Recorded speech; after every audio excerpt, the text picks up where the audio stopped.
Vamos lá, meus irmãos, vamos lá, começando nossa nona aula de Teologia Sistemática 6, matéria de escatologia, é a nossa penúltima aula hoje. Glória a Deus. Já oramos como é o nosso costume. Mais uma vez, boa noite, graça e paz. Boa noite. Boa noite, graça e paz. Boa noite. Graça e paz, boa noite. Com muita alegria que hoje nós estamos aqui recebendo também a Sônia, ela é lá de Minas Gerais, ela está participando hoje aqui dessa aula conosco. Então seja bem-vinda, viu, minha irmã Sônia, assim como o seu lar. Que Deus abençoe muito a irmã, tá bom? Amém, amém. Querendo Deus, em breve, se o Senhor permitir, nossa irmã estará estudando aqui conosco. Então, minha irmã, fique bem à vontade, né? A gente vai começar agora, como eu disse, é a nossa nona aula de escatologia. Hoje, no caso, teremos a aula de hoje e a aula de quinta, e fechamos esse módulo. E hoje, a nossa aula, nós estaremos trabalhando mais voltado a uma síntese de tudo que aprendemos, e não só do que aprendemos, mas do material exclusivamente do Apocalipse. Eu vou estar mostrando aqui para vocês um pouco sobre uma ferramenta que é chamada Notebook LM, que é do Google, e nós estaremos usando essa inteligência artificial aqui juntos para poder extrair o máximo das informações do livro de Apocalipse, tá bom? Estarei também hoje utilizando o livro do Pentecostes, né, que é o livro manual de escatologia. Hoje a gente já vai começar a entrar um pouco mais naqueles assuntos mais complexos. Já estudamos aqui o nosso material do Hopes, né? Então, nós estaremos estudando, eu diria, a partir de hoje, fazendo uma síntese, né, dos materiais que já passamos, tanto do... aliás, esse material que eu falei é do Hopes, não, esse daqui é do Gruden, tá? O do Hopes também, temos do Erickson, do Bancroft, que eu passei para vocês. Mas hoje, como eu disse, a gente vai pegar aqui o livro do Pentecostes, e nesse livro nós estaremos trabalhando para quê? Para poder fazer uma síntese de tudo que aprendemos, tá bom? Quero lembrar aos meus irmãos que as nossas aulas são gravadas para que vocês possam estar reutilizando esse material, aprendendo, se aprofundando mais. Gravamos também para os alunos em EAD, porque hoje é possível fazer esse curso em EAD, e essas aulas serão parte do currículo também dos alunos em EAD, e gravamos também para abençoar o maior número de pessoas.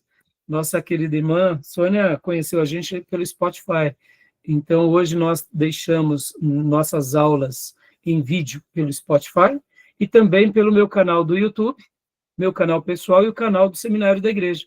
Então, quem estiver ouvindo essas aulas podem assistir pelo Spotify ou pelo YouTube, tá bom? Então, gravamos também para abençoar o maior número de pessoas, onde quer que essas aulas cheguem, tá bom? Então, meus irmãos, vamos lá, vamos trabalhar, que temos muita coisa para a gente aprender hoje. Eu não tenho dúvida que vai ser uma noite muito abençoada e muito especial. Quero ler com vocês agora Apocalipse, capítulo de número 1, versículo de número 3. Apocalipse, capítulo 1, versículo de número 3. Vou estar compartilhando aqui com vocês um texto, né, de Apocalipse, capítulo 1, versículo 3. O irmão ou a irmã que quiser pode ler para nós, por gentileza, Apocalipse 1, 3. Pode ler na sua versão ou nessa versão digital que eu estou compartilhando com vocês? Bem-aventurado aquele que lê e os que ouvem as palavras desta profecia e guardam as coisas que nelas estão escritas, porque o tempo está próximo. Aleluia. Felizes, muito felizes, não a felicidade desse mundo, mas aquela felicidade que transcende, aquela felicidade que tem a origem em Deus, e quando estamos nele, ele compartilha conosco. Bem-aventurado é isso, é essa felicidade que invade todas as áreas do nosso corpo, mente, alma e espírito. Bem-aventurança é isso, né? Nós temos uma ideia de que felicidade é rir. Uma pessoa que é risonha, ela é feliz, não necessariamente.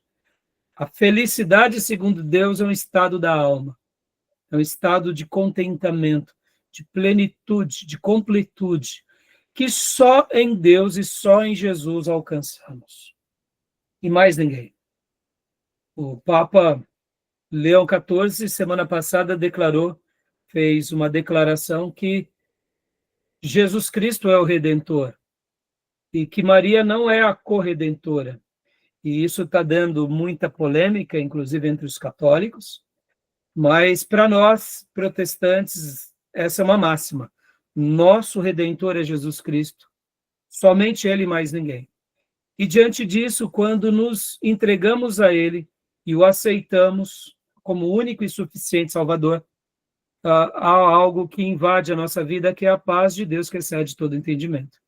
E é notório e é marcante que quem passa pela porta da conversão, ele tem agora esse senso dentro de si de completude, de abundância.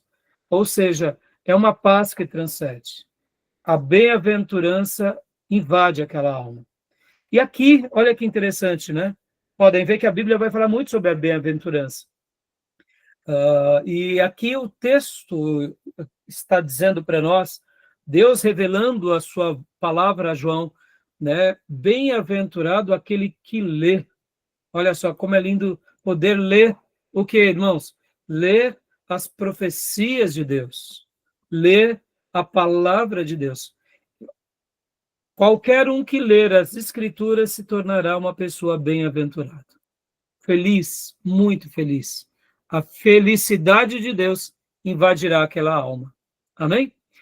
E olha só, não para aí, né? Bem-aventurados os que ouvem também. Glória a Deus, né? Então, ler é um privilégio. Já me torno um bem-aventurado. Ouvir, eu me torno também um bem-aventurado. E percebam que a nossa prática, tanto aqui do seminário, mas principalmente da igreja, é uma prática onde alguém lê e um grupo de irmãos ouvem, não é assim? Então, perceba, num culto que fazemos a Deus, está ali tendo várias bem-aventuranças, né? Se cumprindo. Porque alguém está lendo e um povo e um rebanho está ouvindo. Então, quando eu leio pessoalmente, eu sou já bem-aventurado.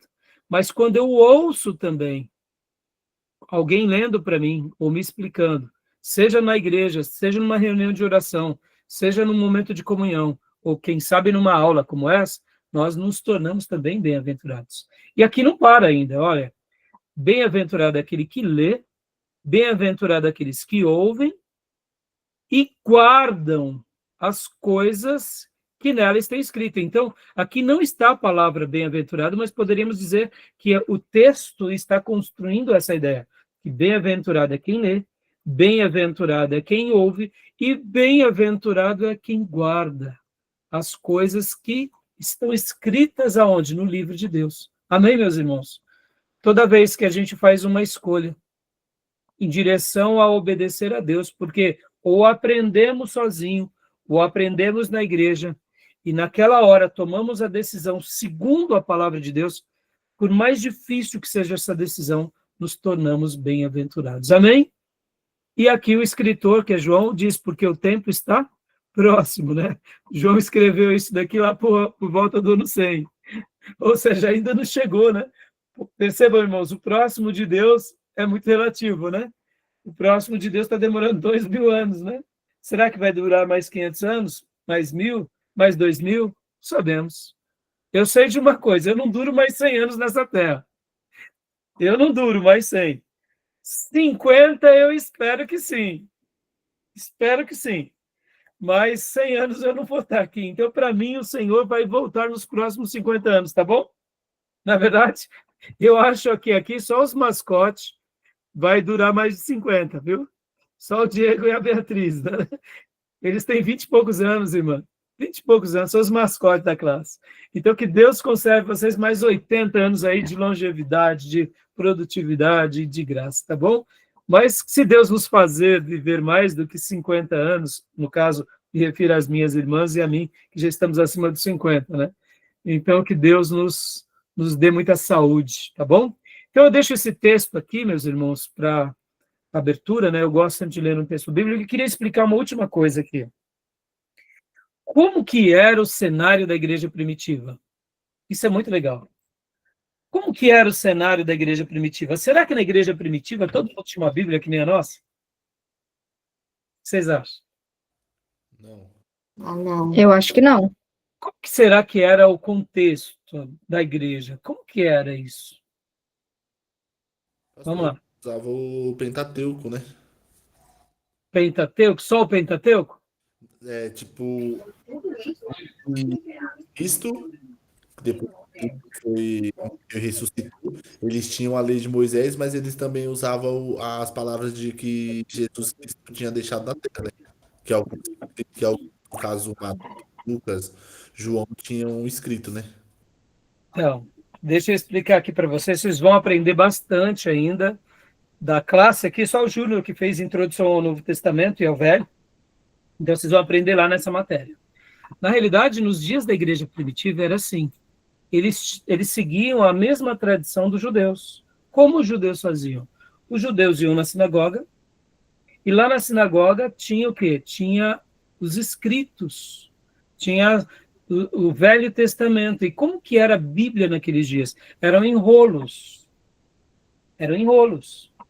Então, nos dias apostólicos, não era todo mundo que tinha Bíblia, porque imagina, irmãos, hoje nós temos aqui a Bíblia, os 66 livros, que é os 27 do Novo Testamento, mais os 39 do Velho Testamento, nós temos em folha de papel de seda. Mas naqueles dias eram rolos. Então, só o Velho Testamento, você enchia uma prateleira como essa daqui.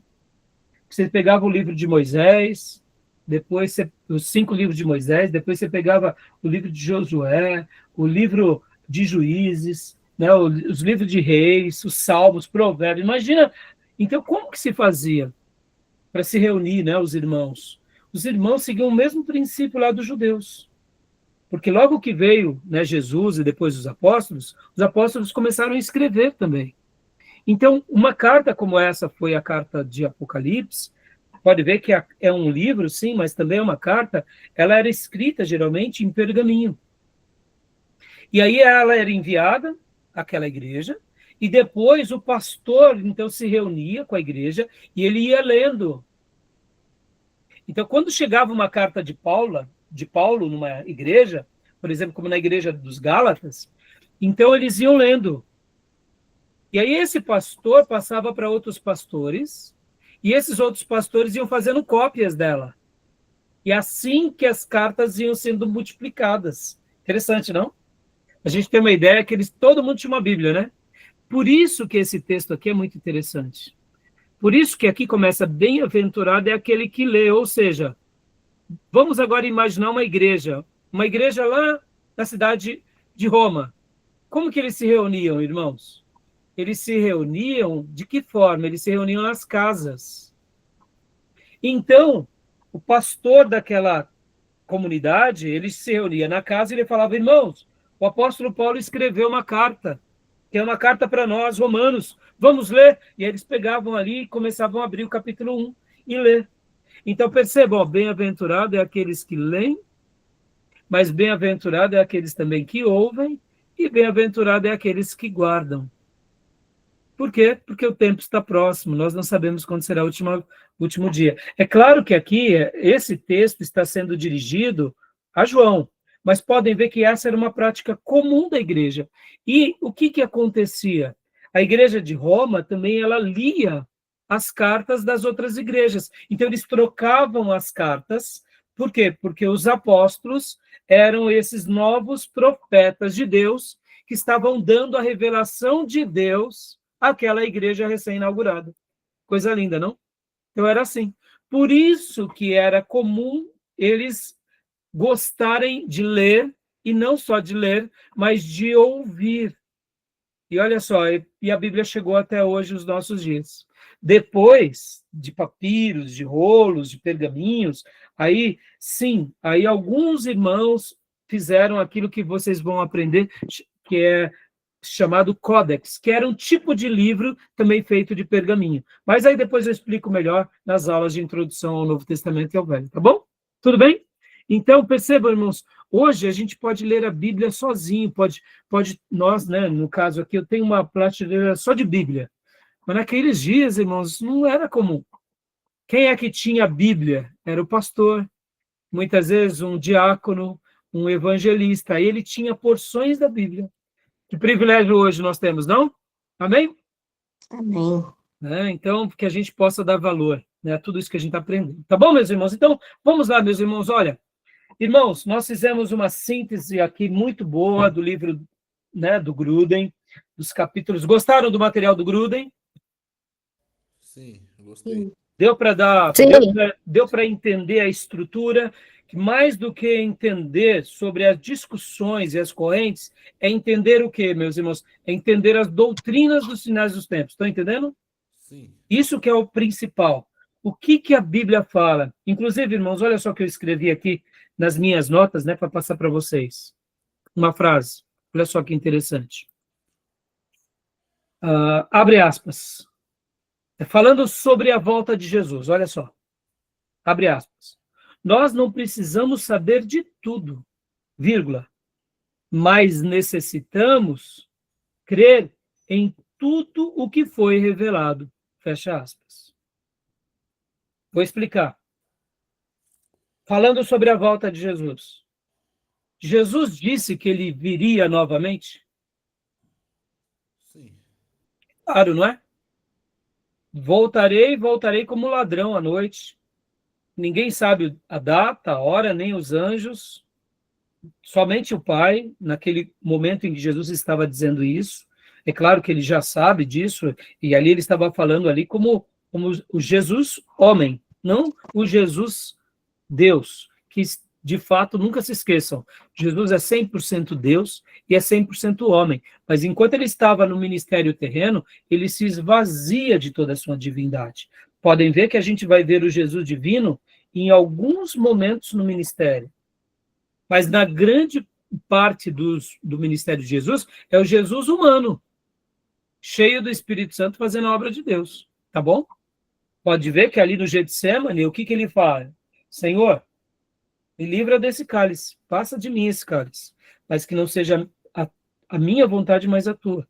Ali quem que tá chorando, quem é que está transpirando gotas de sangue? É o Jesus divino ou é o Jesus humano? É o Jesus humano. E olha que curioso, hein, irmãos? Aquela oração de Jesus foi ouvida? Senhor, passa de mim esse cálice. Ele passou pelo cálice? Passou. Ele morreu porque ele não queria. O que ele estava dizendo? Passa de mim esse cálice. Eu não quero sofrer. Mas que não seja a minha vontade, mas a sua. Então ele passou. Então a oração de Jesus não foi ouvida? De uma certa forma, não. Guarde isso. Mas de uma outra forma, sim. Porque o que ele disse na oração? Passa de mim esse cálice, mas que não seja a minha, e sim a tua. Ali era o Jesus humano dizendo e nos ensinando que vão ter momentos da nossa vida que a gente vai ficar também no deserto e dizer, Senhor, me livra dessa dor. Mas aí eu quero te dizer que naquela oração tem um ensino poderoso, porque em alguns momentos, quando a gente ora, Deus faz com que o mar vermelho se abra. Deus faz com que o maná desça do céu. Deus faz com que paralíticos andam, mortos ressuscitem. É o nosso Deus. Ou seja, quando a gente ora, milagres acontecem. Mas quando nós orarmos e milagres não acontecerem, não se preocupe. Porque no Getsemane, a oração não resolveu o problema de Jesus, mas a oração fortaleceu Jesus para ele ir à cruz. Amém? Ou seja, olha que coisa linda. Nem toda oração a gente pode ser respondido, mas em toda oração Deus estará conosco. Ou seja, na oração, quando Deus não nos responder porque Ele é soberano, Ele nos fortalecerá para a gente passar pela provação. Amém? Pode ver, Jesus passou pela provação e venceu. O cálice ele bebeu, porque era da vontade do Pai, mas ali era o Jesus humano. Tá bom? Então, voltando, irmãos, voltando sobre a volta de Jesus. Há ensino sobre a volta de Jesus? Muitos. Agora, então, olha a frase de novo. Nós não precisamos saber de tudo, vírgula, mas necessitamos crer em tudo que foi revelado. Ponto final. O que eu quero dizer com isso? O nosso mestre vai voltar. Quando ele vai voltar, tudo bem, é da agenda de Deus, é do tempo de Deus. Ou seja, Jesus voltará a segunda vez. Isso foi revelado. Saber agora quando ele voltará e como será, isso não nos foi revelado. Amém? Compreendem, irmãos? Trabalhar sobre as profecias dos finais dos tempos é discernir isso. Sejamos honestos, irmão. Você acha que nós não gostaríamos de saber quando Jesus voltará? Claro que gostaríamos. Ô, meus irmãos, é óbvio, mas a gente não sabe. Então, por isso que estudar esse assunto da escatologia, ele é maravilhoso, sim, mas ao mesmo tempo a gente tem que ter essa quietude. Aonde? Ao saber do quê? Eu preciso me apropriar do que a revelação me diz. O que Deus deixou na sua palavra. Isso é o principal. Agora, como acontecerá, em que tempo, de que forma, aí isso pertence aos mistérios do Pai. Amém? Isso vale para a volta de Jesus, isso vale para o milênio, isso vale para a aparição do anticristo, isso vale para a manifestação da besta, do falso profeta. Então, percebam, isso vale para tudo. O grande juízo de Deus, o grande desfecho de todas as coisas, o tribunal de Deus. Porque, irmãos, tem hora que nós ficamos tão presos nas profecias e naquilo que Deus não revelou, que é aí que está todo o problema. A gente fica preso no que Deus não revelou. E aí a gente começa a falar segundo a nossa cabeça, ou segundo a gente ouviu, ou segundo algum profeta. Mas o que o texto está dizendo, a gente não dá o valor. Ou seja, estamos dando um tiro no pé. Porque a gente tem que se perceber do quê? Qual é o nosso dever? Guardar a palavra. O que nós acabamos de ler aqui no texto de Apocalipse 1:3? Bem-aventurado é aquele que lê. Bem-aventurado os que ouvem as palavras dessa profecia. E bem-aventurados que guardam as coisas que nela estão escritas. Ponto e vírgula. Porque o tempo está próximo. É isso que importa para nós. O que está escrito? Acabou. É a revelação de Deus. Amém, meus irmãos? Tá bom? E hoje, meus irmãos, como eu tinha mencionado na última aula para vocês, vamos fazer uma lição de casa muito legal.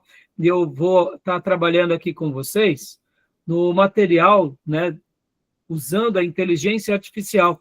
Quero aqui mostrar para vocês, eu já compartilhei para vocês no nosso canal de WhatsApp, esse link, né? Aqui é o link, deixa eu ensinar para vocês, irmãos, olha, o que seria esse material que eu estou passando agora para vocês. Aqui está, ó, Notebook LM. Notebook LM é uma inteligência artificial do Google, que é uma ferramenta que nos ajuda a estudarmos qualquer tema. Serve para tudo na vida, né? Então, aqui dentro do Notebook LM, aqui pode ver que está dentro da minha página, né? Olha só, é a minha conta. E eu já compartilhei para vocês. O que eu fiz, meus irmãos? Foi muito interessante. Eu peguei, olha só, aqui, olha que legal aqui, te mostrar. Eu peguei um link do livro de Apocalipse. Peguei um link do livro de Apocalipse, que está lá no YouTube, onde a Bíblia é narrada pelo Cid Moreira, inclusive, aquela vozeirão linda, aquela voz linda. E aí eu joguei aqui na inteligência artificial, e logo, então, ou seja, o que nós estamos aqui fazendo uma síntese de todo o texto sagrado. Ou seja, eu peguei essa versão e joguei. E aí, logo na sequência, temos todas essas ferramentas aqui que o Notebook LM nos apresenta, que é o resumo em áudio, resumo em vídeo, mapa mental, relatórios, testes e cartões didáticos. Ou seja, quando nós clicamos em cima de cada uma dessas ferramentas, abre-se uma possibilidade de aprender algo. Então, hoje, o que nós estaremos fazendo aqui? Nós estaremos estudando o quê?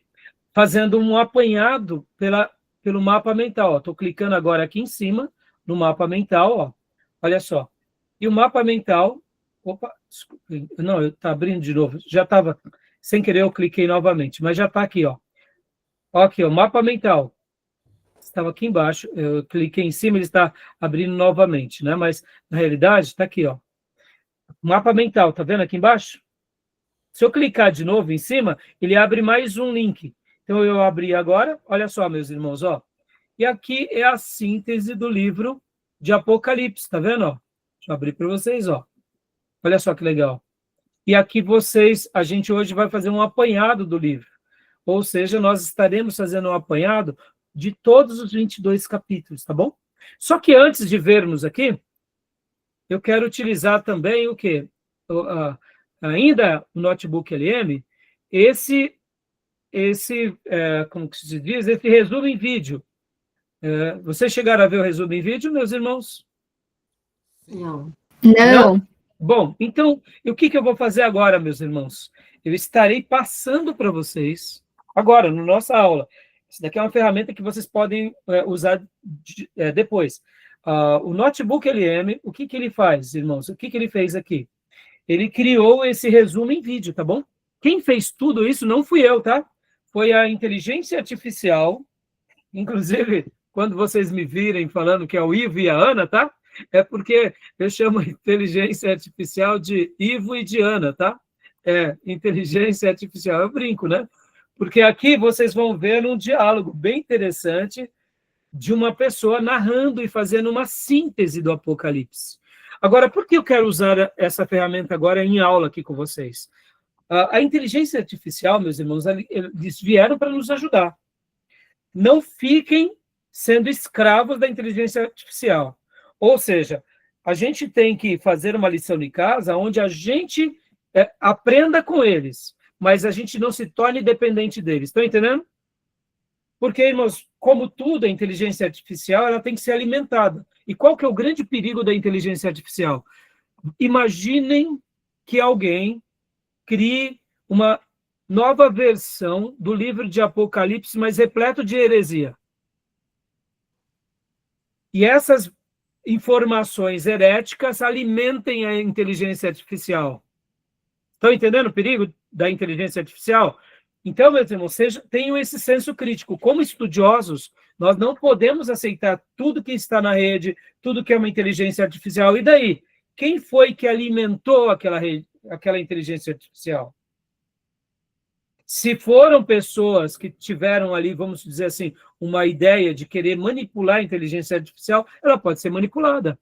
Por isso que nós precisamos utilizá-la ao nosso serviço. E agora aqui, eu falando como estudioso, tá? Eu vi, e a síntese que eles criaram foi muito boa. Isso que eu quero passar em aula aqui com vocês. Por quê? Porque depois a gente vai para o mapa mental, tá bom? Lembram, irmãos, do que nós trabalhamos, inclusive nas aulas passadas? Lembra que eu falei que o livro de Apocalipse ele tem muita teologia, e no meio da teologia tem muita alegoria? Então, qual que é a proposta hoje dessa aula aqui? A gente vai se concentrar na teologia. E na alegoria, pastor? Na alegoria, a gente vai tentar entender a alegoria, mas diante de uma boa hermenêutica, ou seja, de uma boa interpretação. Mas uma alegoria, como o nome já diz, se torna difícil de entender quando o texto não está explicando quem ela é. Deixa eu tentar explicar aqui antes de prosseguirmos. Nesses últimos domingos, eu tenho pregado na nossa igreja sobre Mateus 13. E eu preguei, inclusive, 2 sermões baseados no sermão do semeador e depois no sermão do joio e do trigo. Os irmãos que são da nossa igreja vão se lembrar. Ora, nessa mensagem de Mateus 13, o Senhor, ele fala o que é ali, ele fala sobre a parábola do semeador, e logo na sequência ele explica a parábola, não é assim? Ele também fala sobre o joio e o trigo, e depois ele explica o que é o joio e o trigo, não é assim? Agora, deixa eu perguntar para vocês. Toda parábola, Jesus explica o que ela é? Não. Tem parábola que ele só lança, só fala. Ele não explica. Então, guardem isso. Quando o mestre não explica, nós extraímos os princípios espirituais. Mas nós não dizemos de forma categórica que aquela parábola é de fato aquilo. Estão entendendo? Vou dar um exemplo, irmãos. Durante muitos anos nós aprendemos que a besta é o Papa, não é? Sim ou não?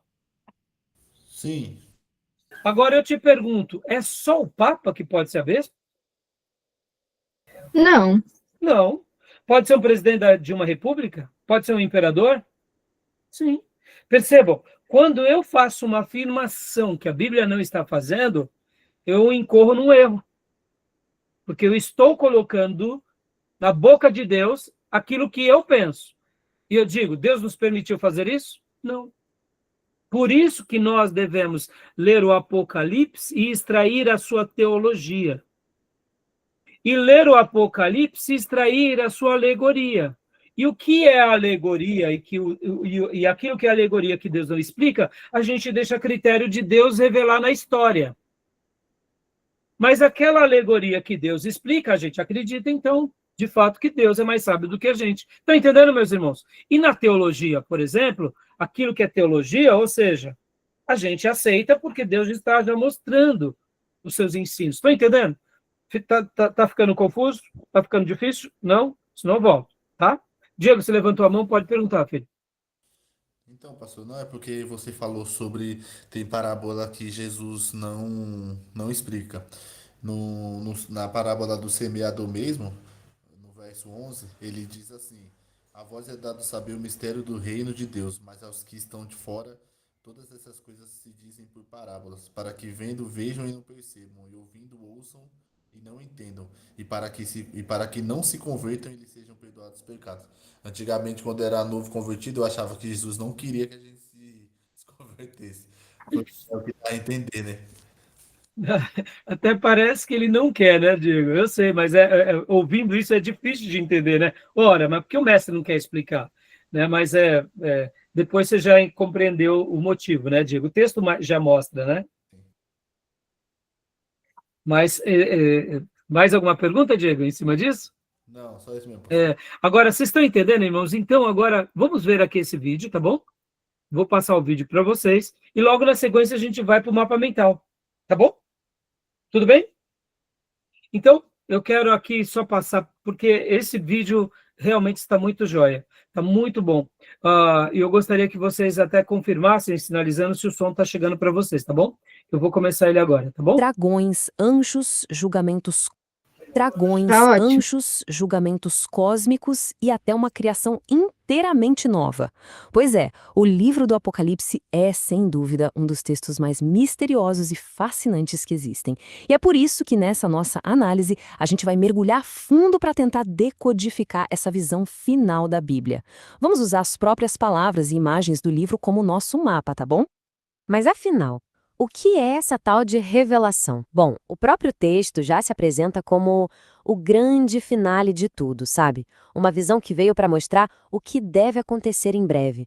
Pense nele como o último capítulo, aquele que amarra todas as pontas, conectando o começo e o fim de uma história gigantesca.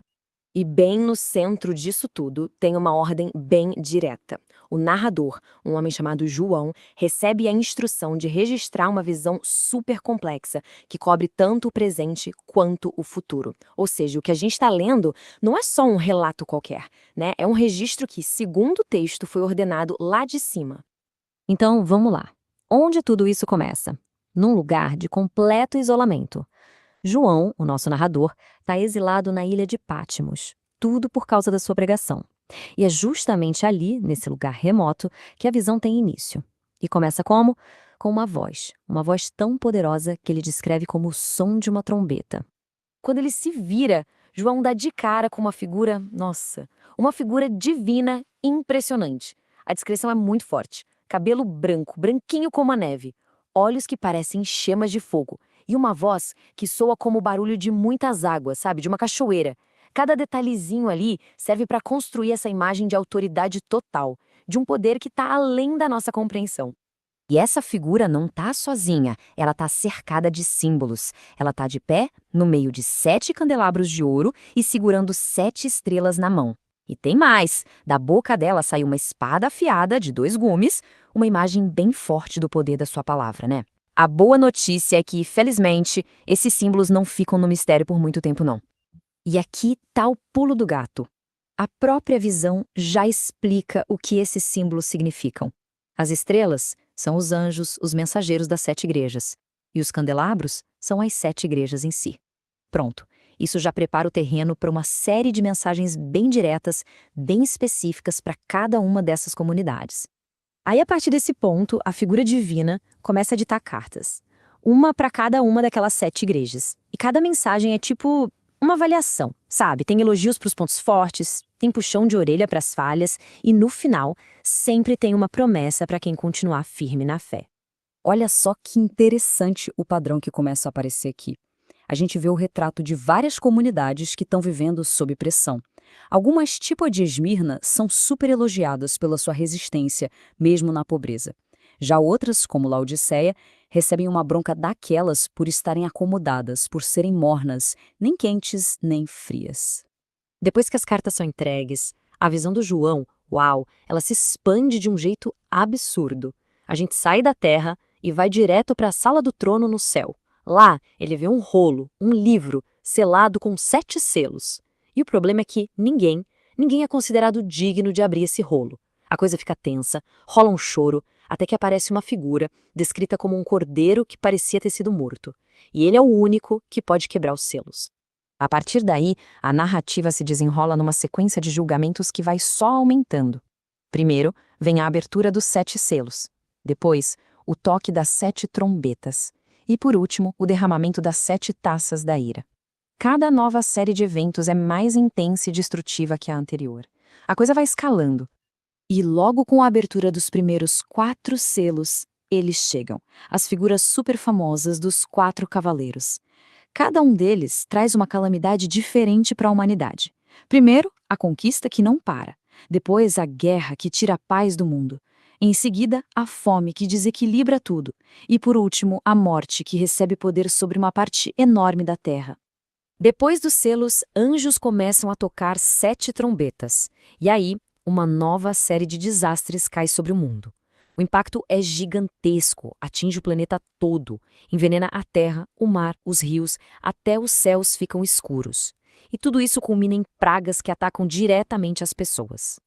Ok, nesse momento a história dá uma virada, o foco muda. Agora a gente vai ver a batalha espiritual que está rolando por trás de tudo isso que acontece na Terra. É agora que os grandes vilões da história são apresentados. E começa uma guerra no céu. Miguel e seus anjos contra um enorme dragão vermelho. O texto deixa bem claro quem é esse dragão, Satanás. Ele é derrotado e jogado aqui na Terra, junto com seus anjos. E ele está furioso porque sabe que tem pouco tempo. E então, do mar surge uma fera, uma coisa monstruosa, com 7 cabeças e 10 chifres. O dragão, aquele que foi expulso do céu, dá para essa fera o seu poder, o seu trono e muita autoridade. E o mundo todo fica de boca aberta, maravilhado, e passa a adorar tanto o dragão quanto a fera. Mas não para por aí. Logo depois, aparece uma segunda fera, só que essa vem da terra. Ela trabalha para a primeira fera e faz coisas incríveis, tipo fazer descer fogo do céu. E é essa segunda fera que obriga todo mundo, não importa quem seja, a receber uma marca, seja na mão direita ou na testa, a famosa marca com o número da fera. O ponto alto desse conflito todo acontece no julgamento de uma cidade simbólica, chamada de Babilônia a Grande. Ela é descrita como a origem, a fonte de toda a corrupção e imoralidade do mundo. E aí um anjo desce do céu com uma autoridade imensa e grita bem alto: a grande Babilônia caiu, acabou. O texto diz que ela virou morada de demônios. E essa queda é de repente, é total. E isso causa um choque gigantesco nos reis e nos comerciantes do mundo. Todos aqueles que lucraram com o luxo dela. E essa parte é genial porque mostra o grande contraste do livro. Pensa só, de um lado, a gente tem a queda da Babilônia, essa cidade corrupta e cheia de luxo. Do outro, a gente vê a chegada gloriosa da Nova Jerusalém, que é descrita como uma noiva, pura, toda enfeitada, descendo lá do céu, de Deus. E então, vem a batalha final. Uma figura num cavalo branco, com o nome de Fiel e Verdadeiro, aparece liderando os exércitos do céu. Ele vence a fera, o falso profeta e todos os seus seguidores. E isso tudo leva ao juízo final, onde todos os mortos, sem exceção, são julgados de acordo com o que fizeram. Tudo registrado em livros. Depois do juízo final, a visão caminha para sua conclusão. E que conclusão? O primeiro céu e a primeira terra, tudo que a gente conhece simplesmente some. e no lugar surge uma criação inteiramente nova e perfeita. E a visão termina assim, com uma série de promessas muito, muito poderosas. Nesse mundo novo, o próprio Deus vai morar junto com as pessoas. E todo tipo de sofrimento, morte, tristeza, choro, dor, tudo isso vai ser eliminado para sempre. Porque, como diz o texto, as coisas antigas já passaram. Essa declaração, que vem direto do trono de Deus, resume perfeitamente o desfecho de toda essa visão épica. Não é só um conserto, uma reforma, não. É uma renovação completa de tudo. É a promessa de um recomeço do zero, absoluto. E é assim que a visão termina, deixando pra gente essa tapeçaria, sabe, cheia de imagens e símbolos riquíssimos. E por séculos o debate continua. O que tudo isso significa? Seria um roteiro literal do fim dos tempos? Ou seria uma mensagem simbólica, cheia de esperança e um chamado à resistência para o povo daquela época que sofria perseguição? Pois é, a resposta ainda está sendo buscada. O que vocês acharam? Que demais, hein, pastor? Demais, demais. Ó, deem a devida consideração, porque é inteligência artificial, e quando ele vai fazer aqui a montagem, eles vão colocar a foto de Jesus, como eles enxergam, né, a besta, o dragão, né, até a maneira que ela narra como uma pessoa comum, não como uma pessoa religiosa. Mas fantástico, não, meus irmãos? Então, essa ferramenta é uma ferramenta que eu fiz questão aqui de usar hoje aqui com vocês, né? Para quê? Para a gente poder extrair o suprassumo desse ensino. Né? E eu gostei demais. E toda vez que você clicar aqui, irmãos, ó, no resumo do vídeo, abre de novo, né? Ó, que nem da agora eu cliquei sem querer aqui no mapa mental, abriu mais 2 mapas mentais, tá bom? Eu vou até apagar esses outros mapas mentais aqui, porque a gente já tem ele aqui embaixo, tá bom? Então, ficou demais, né? Demais, não, irmãos? É simplesmente muito legal e muito útil, né, para nós, para o nosso estudo, tá bom? Agora, vamos agora para o mapa mental? Vamos trabalhar em cima dele? Tudo bem? Tranquilo? Querem fazer alguma pergunta? Né? Como eu disse, irmãos, ali, qual que é a grande utilidade dessa, no caso, né, desse vídeo? Deixa eu até aproveitar aqui, meus irmãos, e mostrar outra coisa, ó. Aqui, olha só. Hoje também eu aproveitei e peguei um outro vídeo, numa outra versão bíblica, né, que seria uma versão bíblica mais tradicional, que é essa daqui, que também foi um áudio que estava no YouTube sobre a Bíblia. E eu fiz também a mesma coisa, ó, olha só. Eu só vou mostrar rapidamente aqui para vocês, rapidamente. Eu fiz a mesma coisa. Ele criou, toda vez que você clica, né, no caso, no botão aqui, meus irmãos, por exemplo, resumo em vídeo. Se eu clicar agora, ele vai criar mais um resumo em vídeo, tá? Então, só para vocês terem uma ideia, esse daqui, no caso, olha só, livro da Revelação, visões proféticas, julgamento cósmico, novo céu e nova terra. A inteligência artificial, ela vai fazer sempre uma síntese dos tópicos mais importantes. Então, perceba que essa ferramenta acaba nos ajudando a enxergar melhor vários cenários. Só para vocês terem uma ideia, aqui, ó, esse resumo deu 7 minutos. Então, ficou muito legal. Vou só colocar o comecinho aqui para vocês verem, ó, rapidamente. Olá. Hoje a gente vai mergulhar fundo em um dos textos mais enigmáticos e, vamos combinar, mais fascinantes da história, o livro do Apocalipse. Muita gente pensa que é só sobre o fim do mundo, mas é bem mais que isso. É uma visão cheia de símbolos e com uma narrativa super complexa. Nosso objetivo aqui é seguir essa visão passo a passo para entender a estrutura dela do jeitinho que foi registrada. Vamos começar essa jornada. Para a gente conseguir navegar por essa visão toda, a gente dividiu a nossa análise em 4 partes, seguindo a ordem dos acontecimentos. A gente vai começar com as primeiras visões e as cartas, depois vai passar pelos julgamentos, pela grande batalha cósmica e terminar com a renovação de tudo. É um jeito de botar um pouco de ordem, né, num material que é bem denso. E olha que interessante, logo no primeiro versículo, o livro já entrega o seu propósito. E aqui vem uma surpresa, apesar de ser famoso por ser um mistério, o texto se apresenta como uma revelação, ou seja, algo feito para ser entendido, não para confundir. A mensagem é bem clara, são eventos futuros que os seus servos precisam saber. E é assim que a profecia começa de verdade. Nossa primeira parada nos leva para a origem dessa visão toda e para as primeiras mensagens bem diretas que ela traz. Então, quem está contando Joia, fantástico, né, meus irmãos? Então, eu vou deixar aqui, já está aqui também esse material, né, na minha página, vocês podem depois apreciá-lo também, tá bom? Mas você viu, aqui, querendo ou não, ele já deu uma ferramenta bem curiosa sobre, como se diz, a maneira que o autor, a inteligência artificial apresenta é de uma maneira diferente da anterior que a gente viu. Ou seja, nós extraímos mais informações. Você viu que agora, essa inteligência artificial, ele dividiu o livro em 4, né? Dando uma ideia muito curiosa para que a gente possa extrair também princípios do livro. Mas tudo isso eu só quis passar aqui para vocês, irmãos, como uma ferramenta didática. Percebam, irmãos, eu me formei no ano de 93. Os meus trabalhos do seminário eram feitos de máquina, de datilografia, tá bom, meus irmãos? Depois, naqueles dias, estavam iniciando, em 93 já existia máquina de datilografia eletrônica, era uma coisa chique. Computador era poucos, impressora era aquela básica, barulhenta. Olha onde nós estamos agora, 30 e poucos anos depois. Inteligência artificial, tecnologia, né? Ou seja, temos um novo mundo. Então, eu estou passando todas essas informações aqui para você que é aluno agora, ou mesmo aqueles alunos que forem fazer o curso em AD, notarem que o nosso crescimento tem que ser em tudo. Se Deus está nos permitindo viver num momento novo, né, como disse o apóstolo Paulo, todas as coisas me são lícitas, mas nem todas me convêm. Ou seja, se for para glorificar a Deus, para aprender, para propagar o evangelho de forma mais clara, se for para que a gente aprenda melhor, que a gente possa usar dessa ferramenta. Como o apóstolo Paulo também nos ensina, ouça tudo e retenha o que é bom. Né? Então, fica aqui para você que é estudioso, essa ferramenta, tá bom? Beleza? Gostaram? Né? Muito interessante, né? Fantástico, não?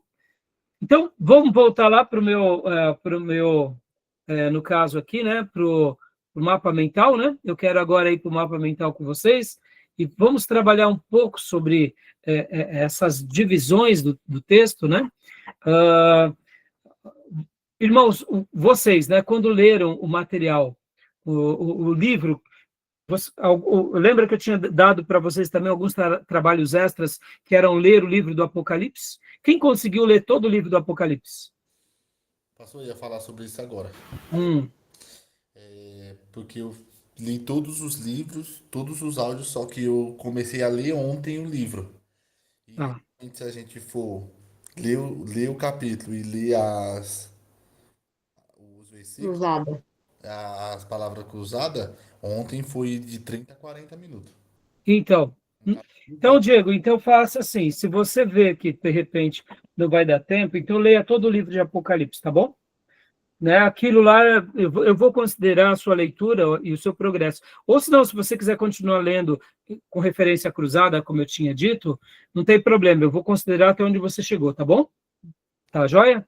Mas voltando, irmãos, então, eu fiz a pergunta, mas com certeza todos vocês já leram o Apocalipse algum dia, né? Já leram, já releram. Então, agora a gente vai fazer uma síntese aqui com o material, né, o Notebook LM. Ó. Então, percebam que aqui, nesse mapa mental, eles dividiram dessa forma. Olha que legal. A abertura e visão inicial, mensagem das 7 igrejas, capítulo 2 e 3. Aqui, abertura e visão inicial, capítulo 1. Cenas celestiais e o livro selado, capítulo 4 e 5. Os 7 selos, capítulos 6 e 7, as 7 trombetas, capítulo 8, 9 e 11, personagens e conflitos finais, capítulo 12 e 13, os juízos, queda da Babilônia e retorno, capítulos 14 a 19, o milênio e juízo final, capítulo 20, o novo céu, nova terra e Jerusalém, capítulo 21 e 22. Tá bom? Então, você vê, aqui já está bem mastigado para nós, dá para a gente ter uma visão panorâmica de como o livro se divide. E por que eu quero estar fazendo isso aqui com vocês, irmãos? Lembra que há pouco eu dei uma frase para vocês? Que nós não precisamos saber de tudo, vírgula, mas necessitamos crer em tudo que foi revelado. Então, o que eu quero dizer em outras palavras? Vamos nos fixar e vamos sim saber de tudo que nos foi revelado. Sobre os assuntos gerais dos sinais dos tempos, muita coisa existe, que é fruto de imaginação, que é fruto de dedução, que é fruto de profecia, que é fruto de um monte de coisa. Aí eu te pergunto, tudo isso será de fato real? Não sei. Uma coisa eu sei, tudo que é real está aqui. E é isso que eu quero que você se fixe. É isso que eu quero que você, né, tenha certeza. Eu não preciso saber de tudo sobre a escatologia, no sentido assim, tudo que se é pregado, que foi dito, no sentido mais amplo.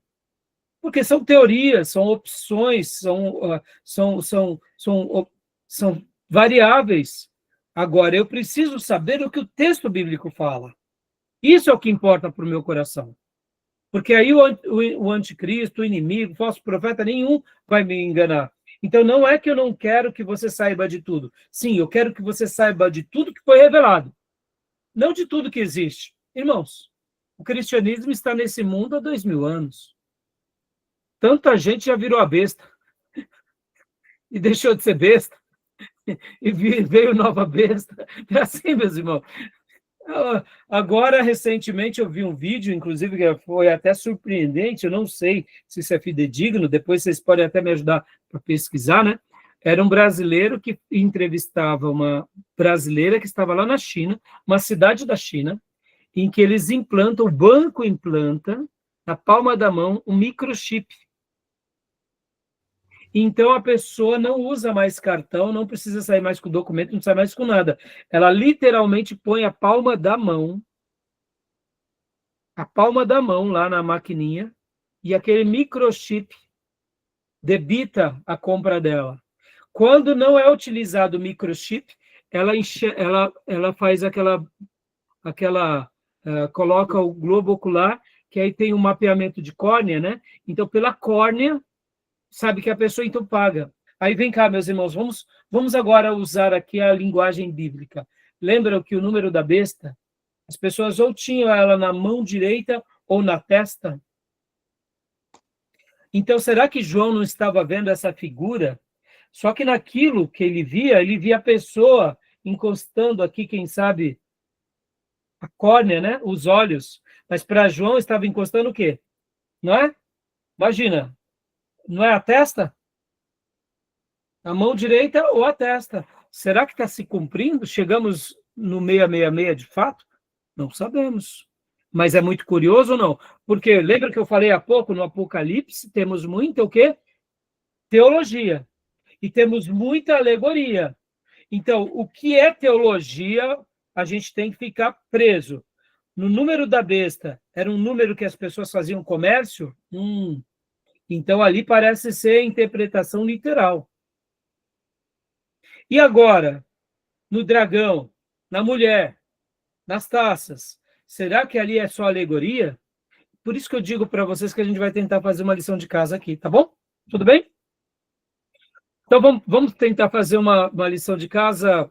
Vamos começar aqui, rapidamente, meus irmãos. Ó, a abertura e a visão inicial, capítulo 1. Olha só, quando a gente abre a origem da revelação, Deus, né, no caso, Jesus Cristo a João, Deus se revelando, né, como Jesus, as bem-aventuranças que nós acabamos, inclusive, de ver, né, ó, quem lê, quem ouve, quem guarda.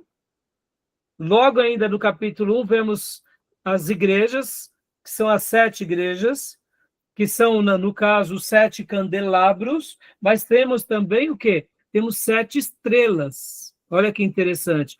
Percebam, irmãos, olha que curioso aqui. Lá temos as estrelas. E lá temos os candelabros. Então, o texto explica quem são as estrelas? Explica. São os anjos. E os candelabros? O texto explica? Explica. Quem são? As igrejas. Então, perceba que o Apocalipse, ele já vai dando também ali o Senhor, quando revela a João, aquilo que Deus queria que soubéssemos, fica claro. Ele vê 7 estrelas e 7 candelabros. E um que passeia entre os candelabros e tem as 7 estrelas na sua mão. Ora, vamos fazer uma leitura inicial. Num primeiro momento, é uma alegoria. Mas depois essa alegoria ela é explicada? Ela é explicada. Então ela vira uma teologia. Está entendendo?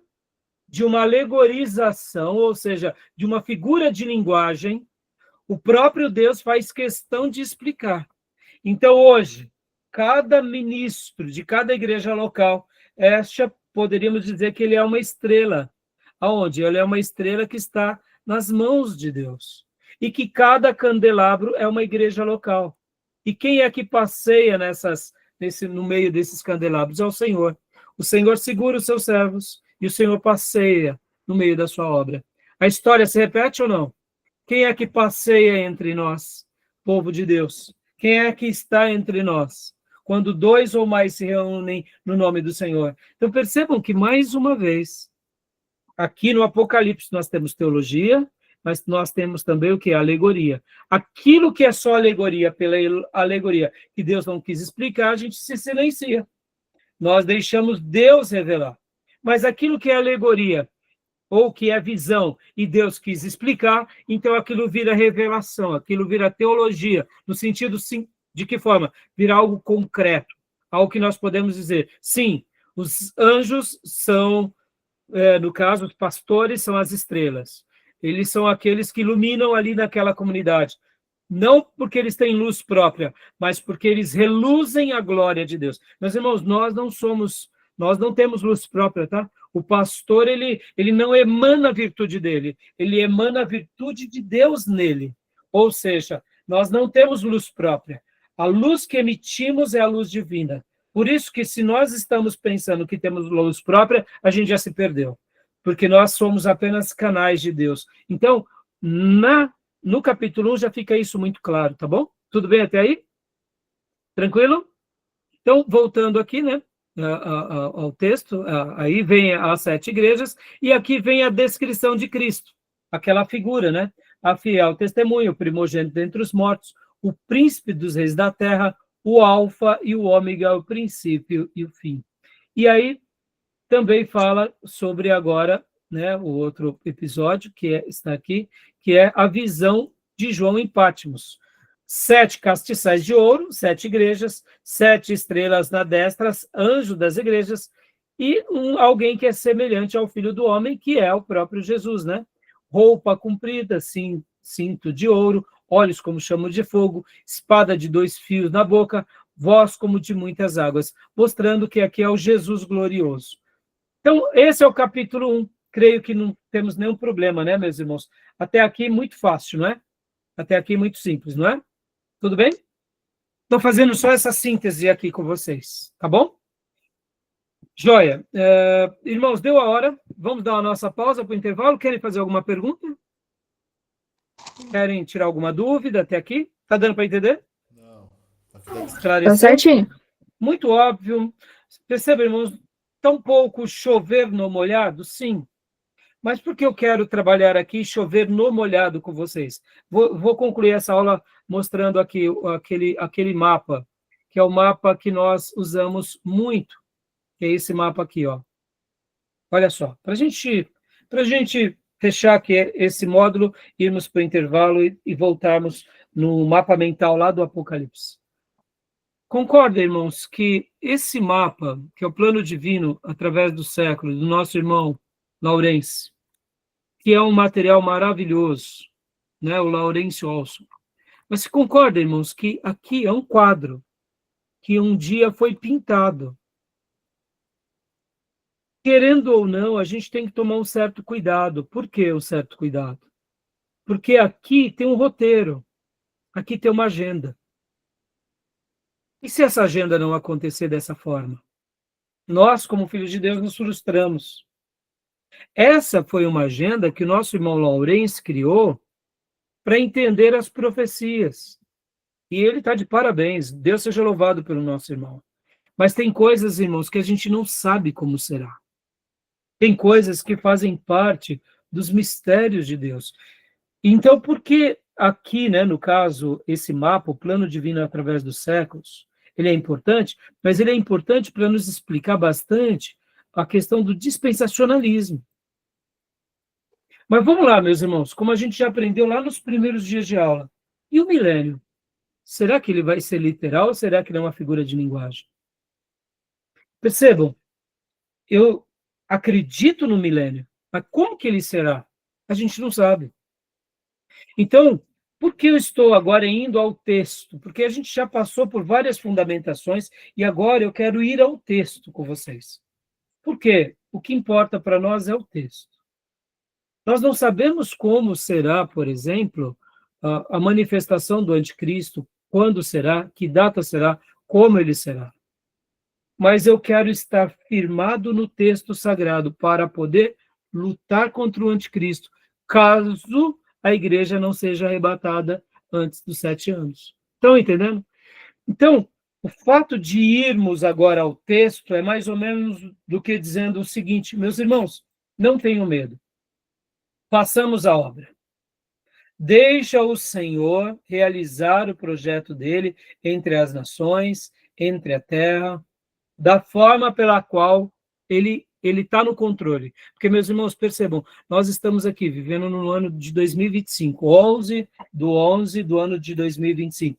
Muita gente profetizou que Jesus já teria voltado aqui atrás. Ó. Muita gente profetizou, e até agora Jesus não voltou. E tem até algumas seitas que já falaram que Jesus voltou, e para eles não voltarem atrás, falaram que Jesus voltou no mundo espiritual. Ou seja, heresia ao cubo. Então, percebam, nós não queremos seguir a cabeça de um profeta, de um falso profeta, nós queremos seguir a palavra. Quanto tempo demorará ainda? Será que nós teremos mais 1000 anos pela frente? Será que daqui a 1000 anos, nós, seres humanos, já não teremos colonizado outros planetas? E os nossos discípulos, daqui a 1000 anos, não estarão pregando o evangelho lá nesses planetas para essas novas gerações? Porque, meus irmãos, não tenham dúvida, o Salvador nasceu aqui, nesse planeta. E o nome dele é Jesus Cristo, entendeu? E ele redimiu toda a criação. Ou seja, se existir vida depois colonizada por seres humanos, essas vidas serão evangelizadas pelo Cristo e pelo Evangelho de Jesus que estamos segurando aqui, tá bom? Lá em Marte, tá bom? Então, meus irmãos, descansem. Por isso que é mais importante do que tudo, do que conhecer uma agenda, do que conhecer uma teoria, é conhecer a revelação. Por isso que aqui foi útil para a gente aprender a teoria, mas a gente vai voltar para aquilo que de fato importa, que é o quê? É aqui, que é as Escrituras. Tá bom? Fechado? Tudo bem? Vamos para o nosso intervalo? Certinho, bora. Querem fazer alguma pergunta? Não? Então tá bom. Então eu vou parar a gravação. Depois, daqui a alguns minutos, a gente volta. Tá bom, meus irmãos? Então vou parar aqui a gravação, tá bom? Parar. A gente volta em 5 minutos.